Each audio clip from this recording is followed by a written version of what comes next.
Bismillahirrahmanirrahim. Assalamualaikum warahmatullahi wabarakatuh.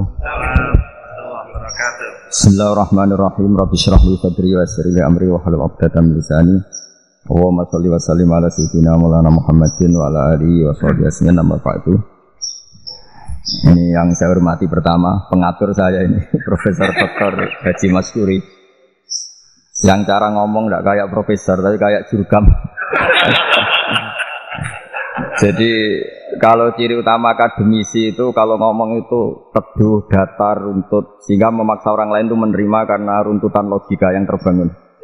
Nah, kalau ini tidak, pokoknya kasar gitu, pokoknya orang. Ini agak lazim, agak dalam dunia ilmu. Semua wakil rektor, semua yang hadir yang saya hormati.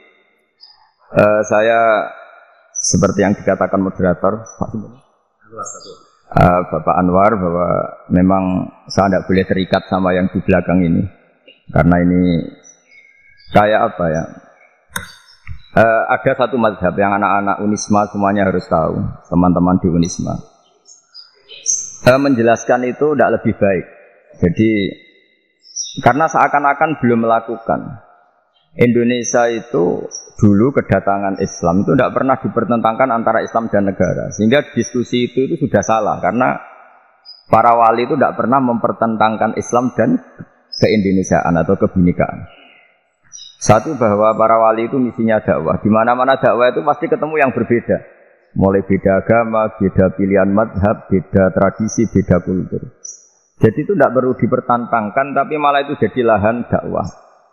Sehingga kita ini kalau diminta diskusi hubungan negara dan agama malah bingung. Memangnya kenapa?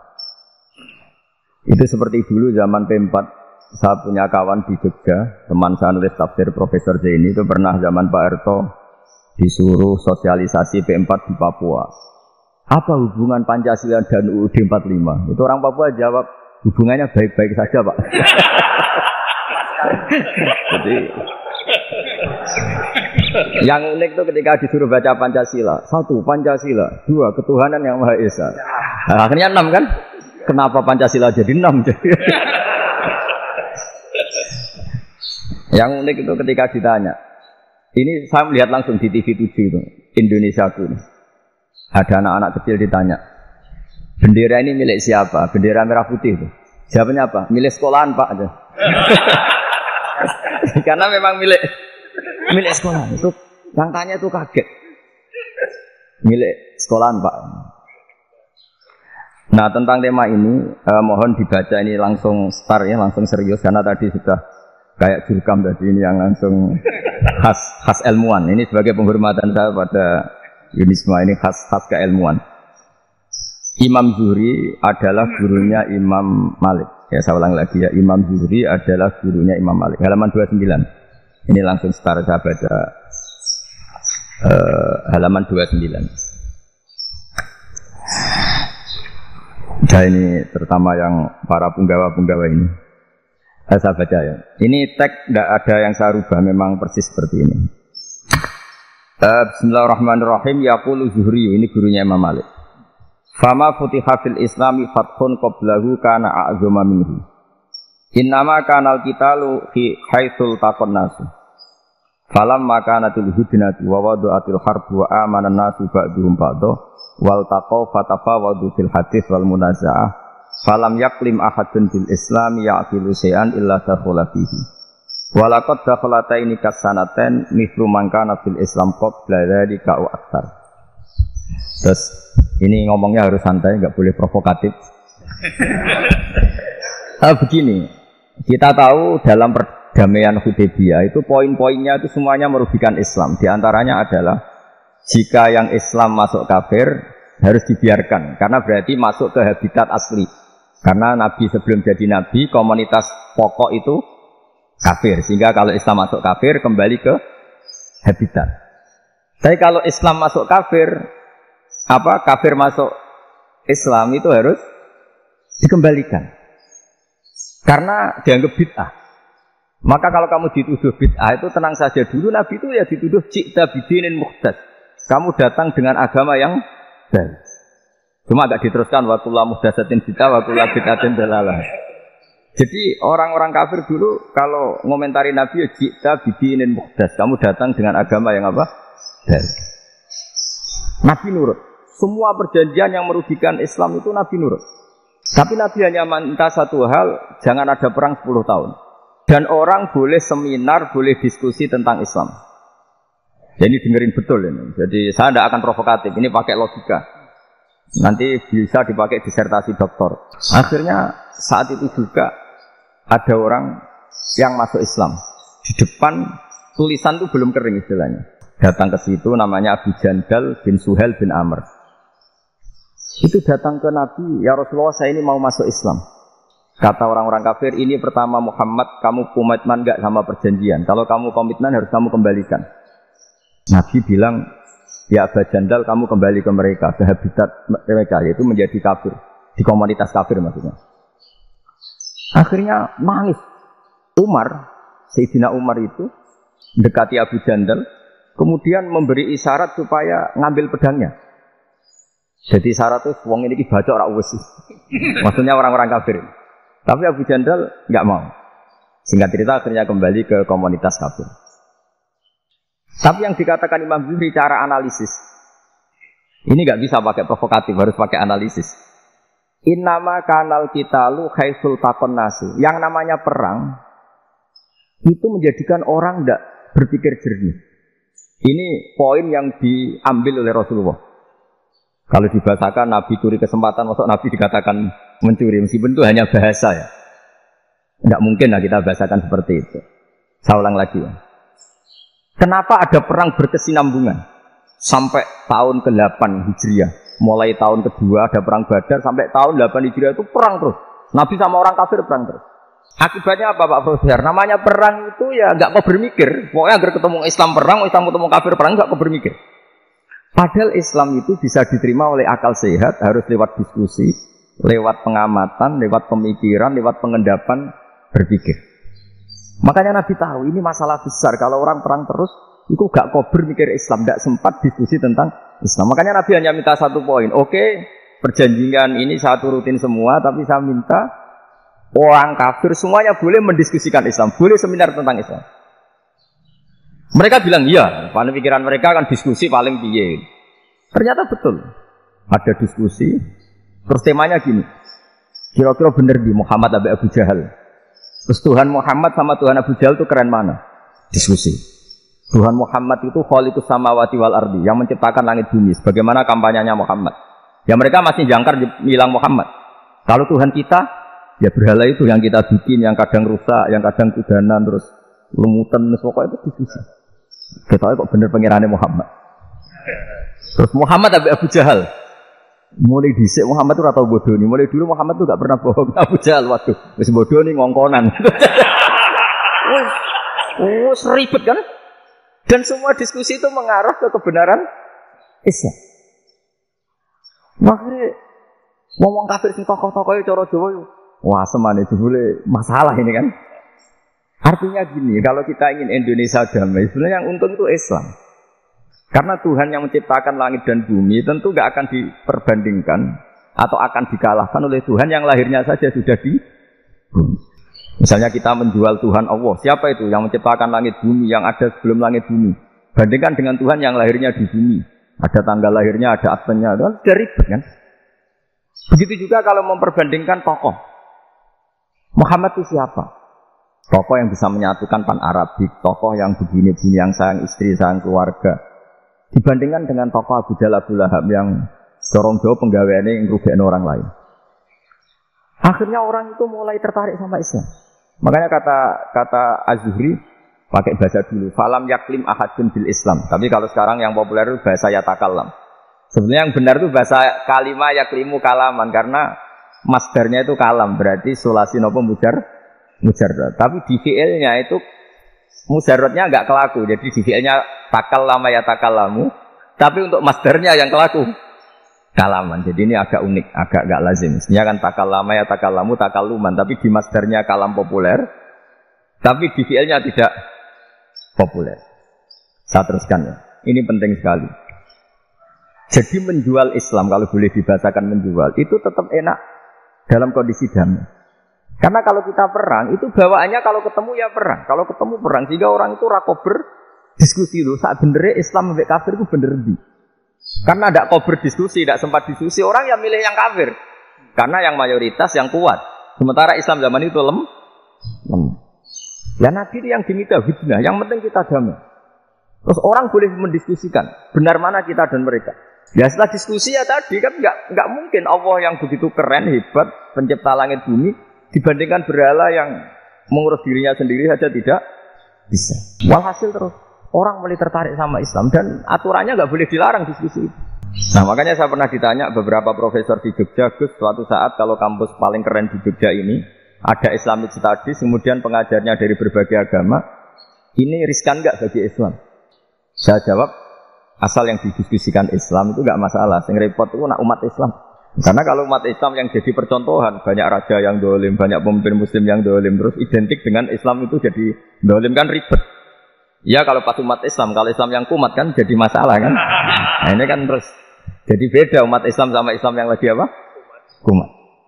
Sehingga cerita terus Islam mendapat posisi yang luar biasa. Nah makanya di sini diistilahkan falam makanatil hudnah, ketika ada perdamaian wa amanan nasu ba'dum ba'do, orang merasa aman, itu fatafawadu fil hadits wal munazaah. Mereka berdebat, munazaah itu berdebat. Keren mana konsep Muhammad dengan konsep Abu Jahal? Keren mana konsep Tuhannya Muhammad dengan Tuhan kita? Terus diskusi dan mereka akhirnya ikrar, wah yang benar ya Muhammad lah. Di mana-mana Tuhan tuh ya sebelum langit dan bumi, di mana-mana Tuhan ya punya reputasi menciptakan. Masa Tuhan reputasinya diciptakan kayak berhala dan sebagainya. Ibadah juga gitu. Ibadah wong kafir itu kalau tawaf itu telanjang, ibadah Muhammad santun pakai pakaian. Terus akhirnya mereka mulai tertarik Islam. Sehingga saya lihat di beberapa tafsir, saya memang tidak akan ngomong yang tidak serius, ngergani Unisba ben sawangane pemikir serius. Di Quran itu sampai lihat di tafsir Tobari itu ada ayat bal naqzifu bil haqqi 'alal batil fayadmaguhu fa idza huwa zahid. Qadzafa itu kalau di kamus tak lihat itu takallama bila dalilin. Qadzafa itu yes, pokoknya sekenanya. Artinya gini, kebenaran Islam atau kebenaran hak itu kamu taruh sekenanya saja itu tetap menang. Apalagi kamu taruh secara teratur, kamu taruh sekenanya saja itu tetap menang. Sehingga di sini banyak sahabat yang hidup di Cina. Sekarang juga banyak orang alim yang milih hidup di Amerika, banyak orang alim yang milih hidup di Inggris. Dan mereka pede, percaya diri karena kebenaran itu kamu letakkan di mana saja, itu tetap akan menang, akan menemukan momentum kemenangannya. Misalnya gini, contoh paling gampang.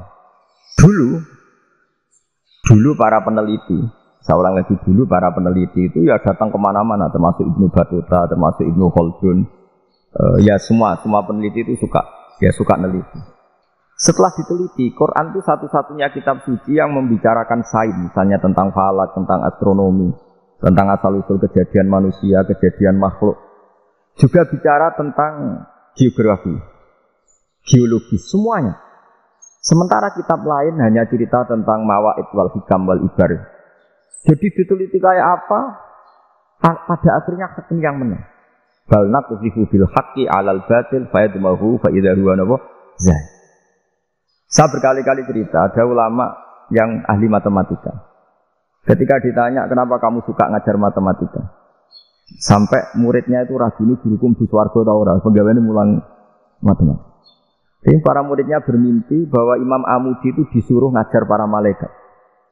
Dan itu pede betul ya. Kata Allah, ini ulama saya yang iman kepada saya setingkat iman kamu. Dari malaikat itu tidak mungkin Gusti kita menyaksikan langsung engkau sementara ini di bumi, enggak menyaksikan jenengan. Kenapa bisa sepede dan seyakin itu? Akhirnya Imam Amudi disuruh ngajarin matematika. Jadi Anda kalau profesor itu nanti harus sempat ngajari malaikat, itu baru benar-benar profesor. Jadi nanti di akhirat ngajari siapa? Malaikat. Jadi ada seminar yang melibatkan banyak malaikat, narasumbernya itu seorang profesor. Itu ketika kenapa engkau begitu yakin kalau Allah itu Tuhan dan Allah itu Al-Wahidus Shomad.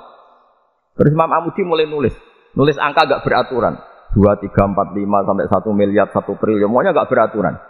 Kata beliau, nisbatus naini wasalasa ila ma la nihayatalaha iku nisbatul far'i ilal asli. Mbok angka sebanyak apapun 2 dibanding 1 ya far'ul wahid, 3 dibanding 1 ya far'ul wahid. Semua angka yang enggak terhingga pun dibanding 1 semuanya far'ul wahid. Semua angka sebanyak apapun itu cabang dari angka 1. Fakullu hadzal awalim far'un minal wahidis somad, yaitu Allah Subhanahu wa ta'ala. Wakil malaikat tepuk tangan, iya juga. Jadi begitu juga ada ulama itu ahli gambar. Saya dulu ngaji sama Mbah Mun Al-Husunul Hamidiyah, itu kitabnya itu banyak gambarnya. Dan kalau gambar yang ngawur betul, mangga ahli gambar. Saya Apple, terus sempurna lele. Semua gambar bangunan, gambar sapi, pokoknya gambar. Ternyata dia menemukan Tuhan itu dari gambar. Gambar serapi ini atau seruwet ini sama. Gambar rapi sama ruwet itu sama kalau dalam pandangan tauhid. Dimulai minan nuqtah al-wahidah. Kowe cek gambar sing rapi sing indah, cek gambarmu elek, dimulai dari satu titik. Dan titik ini nuqtatil wujud, yaitu Allah Subhanahu wa ta'ala. Jadi nek ora ahli tauhid gak penting gambare api, menang lomba ta ora penting. Butuhe hadis surah ini gambar baik yang rapi maupun ndak adalah min nuqtah dari satu titik. Nah, alam raya sebanyak ini mbok gambar mbok ora, ya mulai Mars sampai Jupiter kabeh semua bentuknya yang banyak ini semuanya min nuqtatil wujud, yaitu dari titik wujud ini kok Allah Subhanahu wa ta'ala. Di sini hebatnya ulama-ulama, mbok dia pengajar matematika, mbok pengajar gambar, semuanya dipakai perangkat untuk tauhid. Nah, itu kan juga bagian dari Islam damai. Islam yang sangat indah, tidak perlu perang untuk orang dipaksa Islam. Enggak perlu provokatif kayak tadi pidatonya rektor jenengan tadi. Jadi ciri utama ilmuwan itu kalau ngomong datar tapi logikanya enggak terbantahkan. Itu ciri khas ilmuwan. Kalau ciri khas politikus kalau ngomong itu keras. Provokatif lah kira-kira. Tapi isinya biasa. Nah, saya berharap nanti semua profesor doktor itu datar tapi isinya kualitasnya bagus ini. Jadi makanya terus kata ulama, kenapa diistilahkan balnat zifu bil haqqi? Kenapa pakai qadzafa sementara qadzafa maknane takallama bila dalil? Maksudnya bila dalil di sini itu min ghairi ikhtiyajin ila dalilin. Kebenaran itu memang enggak butuh dalil. Apa kita perlu? Dalilnya apa? Buktinya apa? Kalau 3 itu cabang dari 1. Wong gendeng yakin yang takut gitu pas orang gendeng. Wong 3 cabang dari 1 kok ditanyakan buktinya apa? Itu min awalil bidah. Pertama orang pasti tahu kalau 3 itu far'ul wahid. 1 juta juga far'ul wahid. 1 miliar juga far'ul. Gambar yang sebanyak apapun ya dimulai dari 1 titik. Cek gambar benar maupun yang tidak. Akhirnya apa?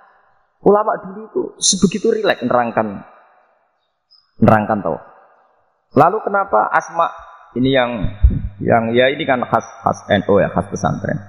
Sebenarnya saya keberatan pakai istilah khas NU, pakai khas pesantren karena NU itu anaknya pesantren, jangan dibalik pesantren anaknya NU karena sebelum ada NU itu ada pesantren. Tapi kayaknya Unisma lebih suka pakai bahasa NU dan saya ya agak orderan yang terpaksa disuruh ngomong. Ini agak apa ya, agak kacau sebetulnya ini agak kacau. Jadi NU itu sama pesantren itu tua pesantren. Jadi NU dilahirkan pesantren, bukan dibalik pesantren dilahirkan NU. Sehingga barokahnya didirikan pesantren ini, kadang nyuwun sewu sekali berbahasim, itu kadang ide besar beliau itu ora dituruti wong NU. Jadi Mbah Hasim cara kula kok dadi Mbah Hasim ya mangkel. Mbah Hasim itu ngarangno kentong. Ya ngarangno beduk, tapi wong NU nganggo kentong. Dan uniknya Mbah Hasim enggak tersinggung. Karena ciri khas pesantren itu membolehkan perbedaan apa? Pendapat. Itu masyhur khilafnya Mbah Hasim sama Bapak Kemas Kumambang. Itu sampai dikitabkan. Saling ngeritik, saling macam-macam lah.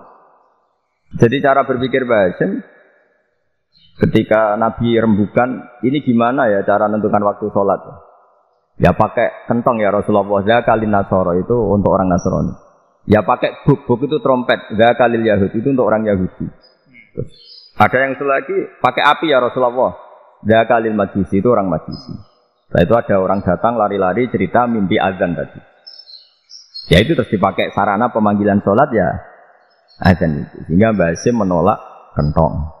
Karena mantas sababi komen bahwa beliau keras sekali sampai bilang haram. Beliau judulnya ya haram. Al-Jasus Antakrimin Nakus. Setelah naskah itu sampai ke Mbah Fakih Mas Kumambang di Gresik situ, di daerah Dukun situ. Dulu nggak ada WA ya, jadi sampainya ya lama. Makanya saya sampai sekarang nggak punya WA, karena ya saya ulama kan, kalau WA-an terus ya jadi ulama. Nggak jadi ulama main WA-an terus itu. Lah itu termasuk rektor gak kau bermikir itu mesti kebanyakan WA. Karena kan otaknya didikte oleh sesuatu yang masuk. Sesuatu yang dilihat itu kan pasti mendikte kita. Beda kalau yang enggak WA-an kan mikir apa kita yang menentukan. Kalau WA-an kan kita ditentukan. Mau mikir anaknya butuh apa gara-gara WA informasi Jakarta mikir Jakarta. Ada cara kewajiban ngapain kamu orang Malang mikir Jakarta. Gara-gara WA mikir Jakarta belum selesai ada berita di Sulawesi, mikir Sulawesi. Habis itu mikir NTT. Makanya semua orang sekarang merasa tokoh nasional gara-gara informasi yang masuk itu nasional. Jadi Mas Yo RT yang mikir gimana Gus Indonesia. Ada RT loh. Sampai lupa kalau dia itu RT. Jadi semua orang sekarang merasa tokoh nasional. Nah, itu gara-gara apa coba? Akhirnya semua orang juga punya ide tentang nasional. Harusnya negara itu gini-gini. Jebule wong sing duwe ikon itu apa? RT. Ribet kan? Saya teruskan. Setelah naskah itu sampai ke Kiai Fakih Mas Kumambang. Beliau itu marah besar. Ini harus dilawan. Dan saya bukan karena benci Mbah Hasim. Beliau teman saya ketika ngaji Kiai Mahfud di Mekah. Jadi Mbah Fakih dan Kiai Hasim itu teman ketika ngaji di Mekah. Secara nglawan itu lucu. Lucu. Gak ilmiah tapi gak ilmiah wong alim tetap ilmiah. Di mana-mana serupa itu tidak sama. Ya kalau mungkin zaman Nabi di Madinah itu, zaman itu, kentong itu identik dengan milik Nasrani. Di Indonesia beda. Pos kampleng ya kentong. Kebakaran ya kentong. Wae sarapan orang di LP ya pakai kentong. Jadi tidak ada jaminan kalau kentongan itu identik dengan Nasrani. Lalu haramnya di mana? Yang di mana-mana tasabuh itu identik. Ini tidak identik. Mulai masalah kan? Mulai masalah. Jadi beliau gaya judul Hazruus. Hazruus itu kepala bergeleng-geleng. Karangan kok ngene. Karangan kok provokatif gitu. Nah. Dan itu Mbah Hasim dia hormat Mbah Fakih hormat Mbah Hasim. Saya sendiri secara pribadi lebih suka pendapat Mbah Hasim sebetulnya. Karena bagi saya sholat itu sakral. Ya sudahlah kalau sakral ya dipanggil dengan sesuatu yang sakral yaitu kalimat thayyibah azan. Tapi saya tidak akan bilang kalau kentongan itu haram. Karena kalau haram alasannya mirip orang Nasrani. Sementara pos kampleng ya pakai kentong, ada banjir ya kentong, ada kebakaran ya kentong. Jadi tidak identik untuk misa atau untuk sholat ala Nasrani. Tapi itu dulu ya relax saja. Dua beliau itu ya saling menghormati, padahal saling ribut. Dan dulu ulama yang beda mazhab itu ya saling menghormati. Imam Syafi'i itu kalau sholat di kawasan Masjid Abi Hanifah ya tidak kunut. Ketika ditanya, kenapa kamu tidak kunut? Sementara engkau berpendapat kunut itu sunat. Ikroman di hadal mazhab. Saya sangat menghormati mazhab. Imam Ahmad bin Hanbal itu berpendapat kalau orang pakai bekam, pakai iftisot atau hijamah itu batal sholatnya. Sementara Imam Syafi'i mengatakan tidak batal apa? Sholatnya atau wudunya tidak batal. Tapi Imam Ahmad itu ditanya, apa kamu makmum Syafi'i? Bagaimana mungkin saya tidak makmum sama wali kutub seperti Imam Syafi'i? Padahal menurut keyakinan Imam Ahmad ini sholatnya batal. Ini habis ikhtiam udah wudu. Tapi tetap saja beliau. Karena perbedaan pendapat di furu' itu lazim. Ya orang boleh berdebat. Ketika Unisma datangkan saya, itu saking senengnya kiai, itu saking sombongnya sampai ngatur kiai. Kan nggak pernah bisa diperdebatkan. Itu kan orang boleh debat kan. Itu saking angkuhnya apa saking senengnya kan nggak jelas kan? Kan dan orang boleh setuju pendapat saya, yaitu ngatur kiai itu haram. Setuju juga Pak Rektor, ekspresi mahabbah itu ya macam-macam. Dulu sahabat itu gitu, sahabat itu ada yang nggak kenal wajahnya Nabi sama sekali sampai akhir hayatnya. Ketika ditanya, lo kamu itu sahabat kok nggak tahu wajahnya Nabi? Saya nggak pernah berani memandang Nabi karena ijlalan Nabi. Terlalu menghormati saya sehingga tidak berani memandang wajahnya. Ada sahabat yang penggawaannya dulu wajah Nabi sampai bisa nyifati alfiu faminunil hajib sampai bisa nyifati detail karena dulu wajah Nabi itu ibadah. Ada seorang wali ditanya, kalau kamu di surga ingin nggak melihat Allah? Enggak. Loh, tapi semua orang ingin melihat Allah. Unazzihu dzalikal jamal an nadzuri misli. Ben gak elek-elek Allah tak delok terima aku. Wong ra jelas. Berarti kok delok pengen. Banyak. Jadi justru tapi karena saking takzimnya. Enggak lah, mosok sak aku kok. Makanya saya berkali-kali cerita. Menurut kesepakatan ulama, soft awal itu paling baik. Tapi banyak juga wali yang kalau sholat itu di belakang. Kayak paling bener yang gue ngarep. Bayangkan misalnya kamu semangat di soft awal di Masjid Haram, boleh sholatnya salah. Dari malaikat, kayaknya gue ngarep, boleh raro. Ini di sini uang, boleh bodoh gitu. Kayaknya gue ngarep. Coba orang kalau sowan Mbah Mun, yang berani di depan itu kan ya ketuanya atau jubirnya kan, yang merasa tidak pati pinter-pinter kan mesti di pojokan. Artinya sudut pandang seperti itu ya sah saja, apa? Sah saja. Makanya banyak sahabat yang jarang sowan Nabi, alasannya takut ganggu Nabi. Banyak yang sering sowan Nabi, alasannya seneng Nabi. Yang sowan ya seneng Nabi, yang enggak sowan alasannya seneng. Lu Nabi itu tokoh, punya keluarga, punya anak. Kalau saya sering sowan berarti sering ganggu. Yang sering sowan dia alasan ini khazanah kita harus istifadah. Jadi zaman dulu dia biasa dua sahabat, yang satu milih mahabbah itu milih sering sowan, yang satu juga mahabbah milih tidak sering. Karena pertanyaannya bisa dibalik kan, sering sowan apa sering ganggu coba. Nabi Abedar, assalamualaikum. Nabi nimang cucunya, assalamualaikum. Ayo bener yang sowan apa bener yang enggak kalau seperti itu. Akhirnya terus diatur sedemikian rupa oleh Quran. Walau annahum sabaru hatta takhruja ilaihim lakana khairal lahum. Jadi sahabat kalau mau sowan Nabi ya nunggu di Sufah. Kalau Nabi keluar berarti milik publik. Sekali masuk ke dalam tidak ada sahabat yang berani sowan. La tadkhulu buyutan nabi illa ayyudzana lakum. Kalau soal sampai masuk dalam harus nunggu dipanggil. Karena sekali Nabi masuk dalam itu milik privat keluarga, milik istrinya, milik cucunya, milik keluarganya.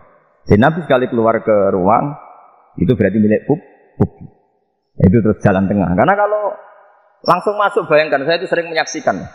Mbah Mun habis ngaji 2,5 jam ngaji Jalalain, baru masuk, assalamualaikum. Padahal yai mungkin mau ke kamar mandi, mau ini itu. Jadi dulu itu Quran sangat modern, sebelum ada dokter ngatur tamu, rektor ngatur tamu itu Islam sudah modern. Dia kan gak fair kan? Misalnya saya ke Unisma harus janjian pakai ini, terus kalau misalnya ke sini selonang-selonang kan lucu kan, mentang-mentang kiai terus juga sowan-sowanan selonang-selonang. Padahal kalau kita mau ke mereka pakai protokol, sering gak fair dunia ini. Tapi karena aku kiai ra oleh gelo ya sudah. Akhirnya saya memutuskan gak gampang kemana-mana karena itu. Saya sering didatangi ajudannya menteri, Gus, mau ada tamu dari Jakarta tanggal ini. Mesti saya bilang, mereka milih tanggal yang mereka kosong. Kok tidak mikir apa itu kosong? Tak jawab enggak, sebelum diatur bahasanya dan tawaduknya itu. Akhirnya dibalik, datang lagi, Gus, jam dengan kosong apa kita menyesuaikan. Lah itu lagi dia akhlak kata saya. Itu baru punya akhlak kata saya. Bukan masalah gengsi ya. Saya sendiri itu dolan ke alumni itu jarang, karena ya takut. Kiai kan yang nganggur, jam 9 nganggur, jam 10 nganggur. Saja alumni itu kerja di pabrik, saja yang latihan ekonomi di pasar. Jika kalau saya datang jam 9, iki kiai sing milih santri ini, apa kiai sing ganggu santri. Nah karena orang ini mau melakukan rutin, gak kok berpikir, pokoknya ini jenis silaturahim. Mau nyerah kok berpikir, padahal kalau jangan-jangan ini kiai yang milih santri ini, apa kiai yang ganggu santri ini karena datang di jam Nah, bayangkan kalau kebenaran dulu itu dikawal oleh satu peradaban perang. Dari Nabi saja jangan anggap Nabi. Perang Badar menang Nabi, perang Uhud menang wong kafir, perang ini gonta-ganti. Apapun itu yang penting satu kesimpulannya, cara Rasulullah kesimpulannya satu. Orang tidak kober mikir kebenaran secara mengendapkan pikiran dengan pikiran jernih. Maka hebatnya Nabi ketika perjanjian, pokoknya saya minta nggak ada perang. Dan orang boleh mendiskusikan Islam. Itu luar biasa idenya Nabi. Karena bawaan perang itu orang nggak kok bermikir. Ibarat seorang misalnya senang satu perempuan, ketemu rivalnya langsung perang kan nggak mikir. Tapi kalau kau bermikir, jangan nangen cawe itu rasa seneng aku. Untungnya apa untuk uang ayu rasa seneng, malah mau loro hati. Terus sudahlah, buruan dialihkan kemana kan gitu. Itu nak. Mau amin WA nan tukaran lewat SMS atau tarung langsung ora kok bermikir. Tapi kalau kau bermikir, akhirnya berpikir. Perempuan tadi sebenarnya yang disenangi siapa? Oke, ternyata senang Pak Erick. Sudah kita ngalah. Karena tidak ada nikmatnya kan menikahi perempuan yang sama sekali tidak mencintai kita. Tapi kalau nak kau berpikir pokoknya diprovokasi, wah gue kalah mbak A, gue kalah mbak B. Pikirannya kan, ojo sampai kalah. Barang wis menang ternyata ada emas. Wah. Nah bayangkan Islam itu seperti itu dulu, dipertarungkan. Luang Islam itu dinu aklin. Agama yang diterima dengan akal sehat, tapi sekarang ukurannya perang. Yang menang berarti benar, yang menang benar. Kan terus jadi repot. Itu Nabi tidak ingin, makanya Nabi ingin sudah nggak ada perang. Nah, makanya kata Imam Zuhri, fathul Islam terbaik adalah orang boleh diskusi tentang Islam dan tidak ada perang. Lagi-lagi penting, tidak perang itu penting. Silmun itu penting, perdamaian itu. Setelah tidak ada perang, akhirnya fatafawadu fil hadis wal munaza'ah. Orang boleh diskusi apa saja, termasuk boleh adu polemik. Konsep satu Tuhan dan Tuhan banyak diperdebatkan. Akhirnya Nabi secara rileks bisa menjelaskan, Muhammad, urusan kita banyak. Kalau Tuhannya satu tidak cukup, Tuhan harus banyak untuk menyelesaikan berbagai urusan. Ada Tuhan bagi rektorat, bagi macam-macam kan. Ada Tuhan untuk ngurusi utang, ngurusi BPKB, macam-macam. Terus kata Rasulullah, enak saja Nabi jawabnya. Ya kalau kamu punya majikan banyak, perintahnya beda-beda. Kamu mangkel enggak, bingung enggak? Ya susah mat. Kalau majikannya banyak, perintahnya beda-beda, kita jadi repot. Senang mana? Senang majikan satu. Ya sudah, Tuhanmu itu majikan kamu. Kalau Tuhannya banyak, perintahnya macam-macam. Kamu yang repot. Akhirnya ya mat, Tuhannya satu aja. Nah, itu ya barokahnya diskusi tadi, barokahnya enggak perang. Darabahu masalah rajulan fihi syuraka'u mutasakisuna wa rajulan salamal lirajul hal yastawiyani masalah. Terus alhamdulillah. Jadi orang yang paling kafir pun saat itu taslim. Nah ini kembali ke kalimat la ilaha illallah. Saya tidak perlu provokatif, pasti teori saya itu benar.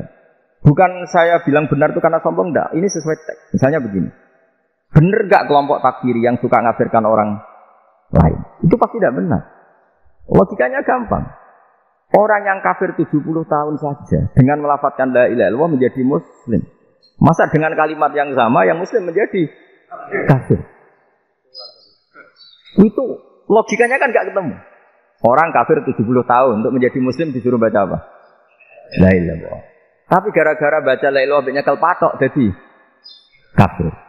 Pertanyaannya, ini kalimat apa? Kalimat untuk mengkafirkan apa kalimat untuk mengislamkan? Karena yang kafir dengan kalimat itu menjadi Islam, ternyata yang Islam dengan kalimat itu menjadi kafir. Itu ketemu enggak? Cara logika itu kan enggak ketemu kan? Makanya cara pikirannya Abdul Hasan As-Sadzili, dan saya setuju pikiran itu. Istighfar ini boleh orang Jawa Timur protes karena kadang beda manhaj. Tapi jangan protes saya, protes Abdul Hasan As-Sadzili. Kualat itu sampean. Ketua Torekoh napa? Sadziliyah. Cara mazhab Sadzili dan Anda boleh berbeda mazhab. Cari khas wong kampus wani beda. Beda kapasitas lah pokoke butuhe beda. Dan ketok pinter, ketok kritis dan cara mazhab Abdul Hasan As-Sadzili itu gini Pak Rektor. Jadi istighfar itu baik. Tapi ba'da kamali tauhid, setelah tauhidnya itu benar. Alasan beliau masuk akal. Ketika ada ayat fa'alam annahu la ilaha illallah wastaghfir li dzambik. Bihadil kalimah. Jadi orang boleh istighfar setelah tauhidnya benar. Alasannya Abdul Hasan As-Sadzili begini. Qul lil ladzina kafaru iyantahu yughfar lahum ma qad salaf. Katakan kepada mereka yang kafir, sekali mereka tidak kafir, maka otomatis dosanya masa lalu diampuni. Pertanyaannya, yang bisa menghentikan kekafiran itu kalimat apa? La ilaha illallah. Dengan hanya melafadzkan la ilaha illallah Muhammadur Rasulullah, langsung yughfar lahum ma qad salaf, langsung dosanya diampuni. Berarti yang menjadi pengampun dosa lah, penyebab pengampunan itu apa? La ilaha illallah. Itu bahkan orang kafir belum istighfar. Di ayat itu kan Allah enggak mensyaratkan setelah la ilaha illallah istighfar baru diampuni, enggak. Asal la ilaha illallah langsung yughfar lahum ma qad salaf. Saya ulang lagi ya, jelas ya. Jadi qul lil ladzina kafaru iyantahu yughfar lahum ma qad. Nah, sekarang iyantahu, mereka berhenti dari kafirnya. Syaratnya pakai apa? La ilaha illallah Muhammadur, itu langsung yughfar lahum ma qad. Artinya apa? Ghufranullah itu bisa didapat hanya dengan mujarrodut tauhid, yaitu hanya dengan melafadzkan kalimat thayyibah. Dan sahnya istighfar juga berdasar kalimat thayyibah itu. Misalnya gini, orang kafir sebelum Islam melafadzkan astaghfirullah, astaghfirullah, astaghfirullah, kira-kira diterima enggak? Enggak kan? Karena syaratnya istighfar ba'dat tauhid. Nah, makanya dalam adab Sadili istighfar itu setelah la ilaha illallah. Karena cara pandang ya seperti itu. Jadi fa'alam annahu la ilaha illallah wastaghfir li dzambi. Jadi dengan kebenaran tauhid saja ini sudah cukup kita insyaallah layak diampuni. Karena innallaha la yaghfiru ayyusyraka bihi wa yaghfiru ma duna dzalika liman yasha. Jadi orang yang tauhidnya benar itu bisa diampuni Allah asal tauhidnya benar. Itu Allah ngendikan liman yasha wa yaghfiru ma duna dzalika liman yasha. Dawe Imam Suyuti walam yakun liman yastaghfir. Jadi orang yang bertauhid secara benar meskipun gak sempat istighfar itu tetap potensi diampuni. Karena bawaan tauhid itu sudah menjadi layak diampuni. Kayak orang kafir sekali ngelafatkan kalimat tauhid, mbok gak istighfar langsung diampuni. Nah, karena melihat seperti itu terus orang berlomba-lomba memperbanyak jumlah lafaz la ilaha illallah. Jadi kita-kita yang alim, kita semua, saya tidak bilang saya, kita termasuk yang di pinggir-pinggir saya, ngaku alim ora masalah lah soalnya. Kita semua yang alim-alim itu tahu bahwa la ilaha illallah itu super. Sudah bawaannya tauhid, juga punya kelayakan Nah, kemudian nasib kita agak sial. Malah kalimat ini dituduh bid'ah, dituduh khurafat. Mergo Nabi enggak pernah tahlilan, Nabi enggak pernah. Nabi enggak pernah tahlilan kalau diartikan Nabi ora tau maca la ilaha illallah, enak gak kalimat ini. Nah, ini provokatif ini. Jadi ini sudahlah keanehan-keanehan ini kita terima karena ciri utama wali, ciri utama ulama itu wa udhu bisabilillah, harus pernah disakiti. Jadi kalau Unisma sakit kalau dituduh apa? Dituduh bid'ah itu berarti belum calon ulama. Calon ulama itu wa udhu bisabilillah, harus disakiti. Jadi kalau kamu disalahpahami itu ya harus santai. Provokatif tadi. Iya, termasuk provokatif tadi. Termasuk diatur tadi. Jadi kalau cara berpikir kan, karena mereka itu memang kalau kita turutin itu memenya itu terlalu, kadang menghujat kita itu enak ya jadi KNU, ada orang mati datang, kiainya dapat makan, dapat rokok, terus pulang. Jadi apa? Terus kita kayak tersangka terus. Kita kan kayak tersangka terus, tertuduh terus. Terus yang orang NU ya memenya juga nggak kalah ekstrimnya. Boleh ya ajaran orang nggak boleh ngasih-ngasih kiai. Berarti boleh dong ajaran pikir. Jadi memang kadang apa ya, cangkem elek lah bahasa kasarnya itu. Itu memang kadang lebih mengenakan kalau kita datang ke acara mayat kan dapat makan, dapat minum. Kalau yang sohibul bed rokok ya dapat rokok. Kalau kiainya dapat wajib, kadang 20.000, kadang 50.000. Terus memenya itu kok setega itu ya, ada orang meninggal kok malah kita makan-makan. Nggak seakan-akan kan kultur ini biadab kan gitu. Tapi yang orang NU kebalikan balas. Oh ternyata nggak boleh ya mayat disodakoi. Ternyata nggak boleh ya orang dermawan. Berarti Islam membolehkan medit ya gitu. Ini modus ini kan. Angen-angen itu luwih mandi timbang takbir ya kan. Karena ini kan memicu emosi kan. Memicu apa?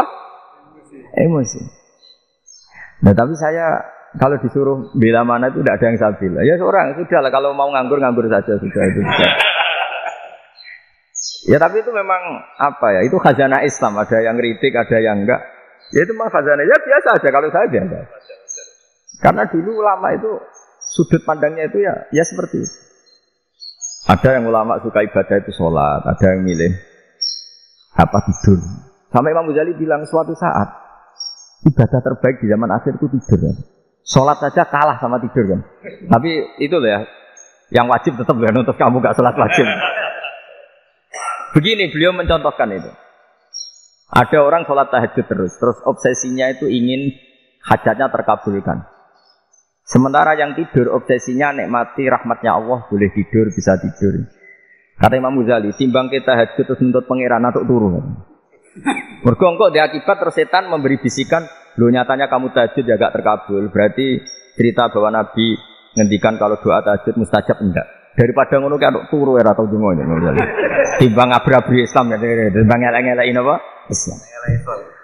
Jadi ulama itu mulai dulu itu sudah berpikir. Banyak orang menjadikan tahajud salat malam itu media untuk hajatnya. Dan kalau enggak kesampaian ini mutung. Nyalahkan kiainya ijazah ramandi. macam. Daripada ngono ora usah apa? Tahajud turu. Dan jenis kayak ini tuh banyak. Makanya ulama kayak saya itu seenake dhewe itu ya jarak. Saya sering didolani muhibbin terus bilang, "Gus, saya doakan gini-gini saya mau nyalon bupati atau saya gini." Saya bilang, "Gak wae orang donga, nek ra mandi darani ulama dongane ra mandi." Nak mandi, kamu jadi bupati tetap nganggep karena beli. Sopo sing ra roh bupati saya juga beli. Ribet kan? Ketika mereka jadi ngunsurkan doa kamu apa karena kemarin beli? Yang beli maksudnya enggak beli enggak usah tersinggung. Jadi ribet ngadepin. Nggak artinya gini loh, doa itu jangan dipakai begitu. Kalau minta nasihat, tak nasihati jadi bupati yang baik, gubernur yang. Kalau minta doa itu resikonya. Akhirnya kalau diminta doa ya doa, sebenarnya diisinya itu gak doa kemenangan. Selamat. Itu mas selamat gitu. Karena ribet. Makanya Islam itu doa itu setelah iman. Aturan iman benar baru doa. Aturan iman benar termasuk Allah itu yaf'alu ma yasha, boleh melakukan yang dikehendaki. Allah enggak boleh terdikte oleh doa kita, enggak boleh. Ya saya ulang lagi ya, mazhab Hasan Asadili ini khas kita. Jadi la ilaha illallah itu didahulukan sebelum istighfar. Tapi kebalikannya mazhab Imam Sanusi itu dibalik. La ilaha illallah itu kalimat yang sakral. Karena yang sakral dibutuhkan muqaddimah. Yaitu yang melafadzkan harus yang sudah bersih, yang sudah steril baru melafadzkan la ilaha illallah. Maka dalam mazhab Sanusiyah istighfar dulu baru la ilaha illallah. Nah, dalam mazhab Abu Hasan Asadili kebalikan, istighfar itu sah setelah sahnya tahu. Kamu ikut mana tuh? Sadili apa Sanusiyah? Nah, alhamdulillah sama-sama tidak paham ya sudah. Akhirnya sudah. Iya, nggak kemana-mana kan gitu. Jadi apa ya? Terus ini saya teruskan ini biar khas pesantren atau khas NU lah. Kalau bahasa Pak Rektor khas NU. Ini dan sampean tahu beberapa perbedaan itu lazim. Halaman 24. Ya, halaman 24 sama 25. Tak baca, ini masih orisinil. An Sufyan bin Uyainah ini juga gurunya Imam Syafi'i. Kata Sufyan bin Uyainah, beliau cerita, kana Isa wa Yahya alaihi wassalam ya'tiyanil qaryah. Fayas'alu Isa an syirari ahliha. Wa yas'alu Yahya an khiyari ahliha. Jadi Nabi Isa dan Nabi Yahya itu satu generasi, sama-sama masih muda. Kalau di satu kampung yang Nabi Yahya tanya, ini keluarga terbaik siapa? Saya mau nginap di situ. Karena kumpul orang baik itu nyaman. Kalau Nabi Isa kebalikan, keluarga terburuk mana ya, saya tak di situ.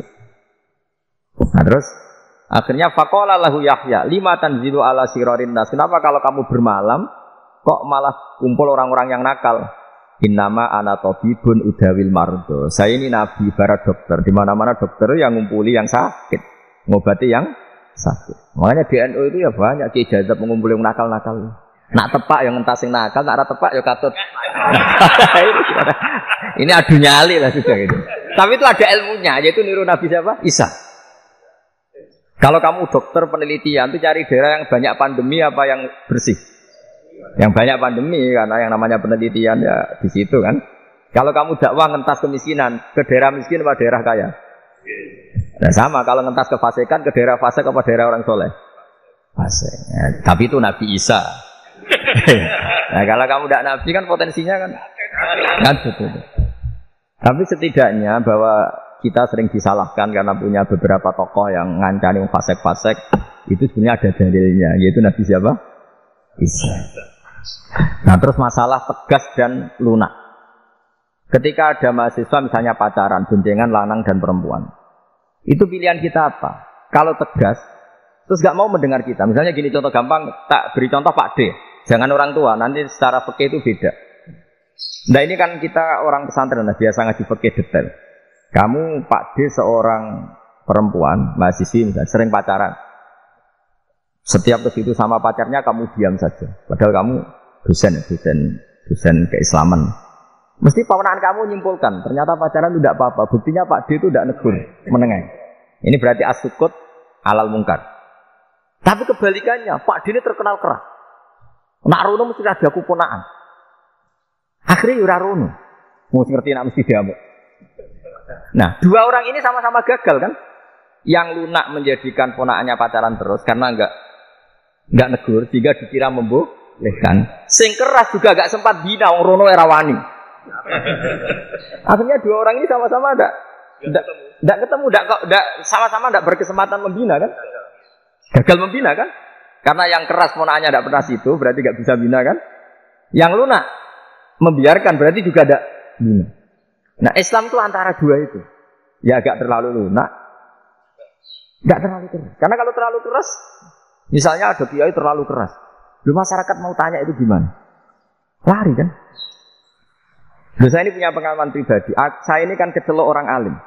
Itu kalau pernah ya saya itu berusaha ya pokoknya ya umumnya orang alim lah. Tenang, terus anteng, enggak gejlok-gejlokan. Itu enggak ada yang tanya. Saya mimpi ketemu beberapa ulama itu disalahkan. Terus umat saya kalau mau tanya itu ke siapa? Wong alim itu wibawa, meneng tambah banget wibawa. Kalau Quran, sering gojlok rektor macam-macam. Terus wong wanita kok. Saya biasa ke pasar pandangan dicegot orang. Gus, putri saya itu sering keluar darah tapi melebihi batas haid gini-gini. Kalau badhe sowan jenengan, gak usah sowan ning kene mbek ngadeg-ngadegan. Terus tanya, yang haid berapa hari, Gus? Ya supaya rudat ilal adat. Adat sebelum dia punya penyakit istighadah itu berapa? 6 hari ya sudah, kembali 6 hari lainnya mustahadah, tetap sholat, tetap normal. Jadi kalau saya wibawa, moro pasar gue tasbih dulu. Iku mesti wong salafan njaluk donga yakin. Tapi baru kayak rodok uraan ketemu wong-wong. Dol pening ndi? Mak pening ndi? Gus beneran Gus ketemu jenengan kula wingi badhe tua kok. Ini tanya. Jadi uraan ku amdan. Lha nek sampean asli. Asli uraan. Karena ndak uraan lah tetap ndak wibawa kan. Jadi baru kayak uraan dia banyak. Saya tuh kalau ngantor di Jogja itu banyak orang yang tanya. Ya biasa tuh banyak macam-macam. Karena saya uraan. Ke pasar ya orang, bahkan di bis sering ketemu orang, wah beneran tuh kalau badhe sowan jenengan badhe tanya ini. Ya sudah di sini aja. Jadi semuanya itu diilmukan. Nah, Nabi itu punya sisi yang dua-duanya jalan. Memang beliau luar biasa, dipilih Allah yang luar biasa. Nabi ketika wibawa itu banyak sahabat yang bahkan mengenali wajahnya aja tidak bisa. Ka'anna ala ru'usihim at-tairs. Bayangannya seakan-akan di kepalanya itu ada burung yang takut terbang. Saking antengnya. Tapi Nabi sekali mengeluarkan job, sekali santai, itu sahabat tanya itu sampai yang nggak pantas ditanyakan. Nabi saya tadi kumpul istri saya, tapi tidak inzal, itu wajib mandi tidak. Aro'aita law anna ahadana ya'ti imro'atahu walam yunzil. Itu ya ditanyakan. Nabi pun kumpul, itu benar sakit inzal sepundi. Gak sempat lagi. Ya ada yang tanya, macam-macam. Ini saking. Ada sahabat dipanggil Nabi tambah lari, dipanggil lagi tambah lari. Wah jenengan nyelok pas kula kumpul bojo kula. Lah kula kuwatir jenengan orang suci, saya belum mandi, makanya saya lari. Nabi ngendikan inamal mukmin thahir, ya nak masalah ketemu kiai ra apa-apa ijek junub. Sementing kok nak salat ya sithik. Tapi Nabi sekali pakai mazahirul jalal, tapi pakai wibawanya, itu orang enggak berani ngomong. Tapi sekali Nabi relax, itu orang bisa tanya apa saja, termasuk halal yang enggak pantas. Lalu ada sahabat itu tanya lucu, tanya Maimunah. Maimunah itu ya cantik tapi sudah agak tua. Maimunah, ya umal mukminin, hukumnya ngambung bojo pas Ramadan itu. Wah gak roh aku, gak tahu diambung kan Nabi pas Ramadan. Tanya Saudawa malah orang-orang diambung kalau Saudawa itu kan. Terus tua itu. Lucunya istrinya jawab. Tanya Aisyah yang mungkin Nabi. Iya yang mungkin tanya Aisyah. Itu yang misalnya istrinya Nabi Maimunah. Selalu Aisyah. Tanya Aisyah. Ya Amirul ya umal mukminin gini-gini. Nah, Aisyah yang cantik masih perawan kan. Qabbalani Rasulullah bahwa Nabi biasa ngambung-ngambung pas Ramadan dan beliau tetap puasa. Akhirnya pakai ngarang kan wa takbil fi Ramadan wa tublah la tubtilu shauma ngambung ora. Iku udah biasa di sini. Ya sebetulnya ayo. Nah ini artinya seasik itu. Jadi garwane Nabi sing ngrasa rodok tuwa. Wah, aku ora tahu ya. Kok Aisyah. Serilek itu dulu itu. Maksudnya orang Islam pertentangan itu. Maksudnya dia balik semua ini bedanya orang pesantren sama orang kampus. Kalau orang kampus mau cerita agama itu rahmatan lil alamin, tapi nyontokno rileke ora iso. Agama itu rilek, tapi nyontokno rileke ora iso. Mergo ora rapati ngaji. Contohnya ora iso. Dadi mau gawe kaidah kok Islam itu rahmatan. Jadi Nabi lah, Allah juga gitu. Allah itu kalau sudah memperlihatkan mazahirul jalal, itu mbok malaikat Jibril rawani. Ketika Allah dengan mazahirul jalal. Tapi kalau Allah dengan mazahirul jamal, Mazahirul apa? Jamal. Iku yo gojo-gojo kan ambek makhluke itu. Dibuli-bulian cara sakniki. Ya sampean delok ning hadis syafaat itu, akhiru man dakhalal jannah atau akhiru man kharaja minan nar itu di beberapa judul. Ada seorang rajul yang ahli neraka ya, ini dintas mbek pangeran terus ditudono swarga. Gusti, swarga ngiler tok ora wong wayu, roh wis ngiler tok. Ngerjaluk Gusti mosok roh tok ora oleh mlebu. Jarimu asal mlebu metu kon neraka ora jaluk-jaluk meneh. Sumpah lho ya, gak jaluk apa-apa meneh, mboten Gusti. Sekali satu ada di neraka ndak akan minta apa-apa lagi. Wallahi, la as'alu ghairaha. Mesti ghaira qaslah, ghaira tilkal qaslah. Ini ku pokoke selain keluar dari neraka saya tidak akan minta lagi. Didono swarga wong kekelon seru wibet kan. Sing bojone elek kan dendam tadi ning swarga iki. Swarga wis macam-macam. Gusti mosok roh tok ora oleh mlebu. Jarine ra janji ra njaluk meneh. Akhire ya wis didelokno neraka. Jadi pangeran jawabe gampang didelokno neraka. Roh neraka begitu menyakitkan, begitu ngeri. Gusti saya tidak minta surga, sementing enggak masuk neraka. Rabbana srif anna adzab jahannam. Setelah lama itu dia adepno swarga njuk mlebu swarga. Dia adepno neraka. Akhirnya ya sudah. Saiki mlebu swarga gak apa-apa. Iki jawabe lho, atas tadi jenengan ngenyek kula. Wong karuan ra di swarga kok mlebu swarga. Terus akhirnya mlebu swarga kan mlebu swarga tamanna, sangen-angen sing mbok jaluk apa? Orang angan-angan yang indah-indah, laka, wa asratu amsal. Ya siku tak turuti wa asratu amsal lan lipatan ke-10. Jatuh lanangnya lucu. Atas taziubi wa anta rabbul alamin. Jenengan pangeran kok ngenyekan. Maksudnya karuan aku ora pantes. Terus dari pangeran, la astaziubika walakinni ala ma asya'u qadir. Aku gak ngenyek kowe, pancen aku pangeran. Nuruti kowe iku iso. Jadi Allah sendiri ketika dengan mazahirul jamal itu malaikat ya ono sing wani bantah. Masyhur itu kan malaikat yang bantah pangeran atas alufia mayyusiduhia wa sikut. Karena Allah dengan mazahirul jamal. Assalamualaikum warahmatullahi wabarakatuh.